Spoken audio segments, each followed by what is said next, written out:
As we turn our attention to fallout from the Texas primary election, a local lawmaker dropping his campaign just hours after earning the most votes in his race. We're talking about Congressman Van Taylor, who says he is bowing out after an extramarital affair. Chris Sadeghi is following this story in our newsroom. So Chris, Taylor was headed for a runoff with the second leading vote getter. So now his political career really has taken a different turn.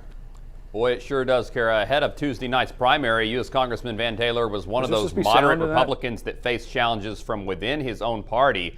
One of the campaign attacks on him came in the form of allegations of an affair that started popping up in headlines on tabloid websites in recent weeks. Now, in the 3rd Congressional District race that represents Collin and Hunt counties, Taylor still received the most votes, but fell just short of the 50% plus needed to avoid the runoff with the second place finisher, who was former Collin County Judge Keith Self. But yesterday, Taylor, a husband and father of 3, confirmed the stories of his affair. In a statement, he said he's no longer continuing his campaign for re-election, and that about a year ago he made a horrible mistake that caused deep hurt and pain among those he loves most.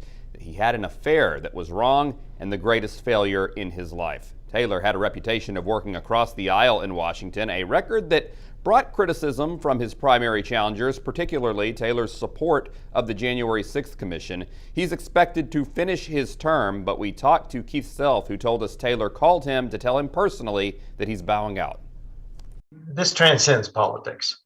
Van is going to focus on his family. I understand, and I applaud him for that because that is a noble move, as you say, and we need to respect that as he deals with this in his own way.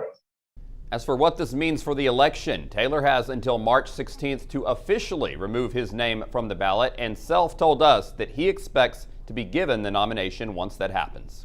Mark. Okay, Chris, thank you for that update. While the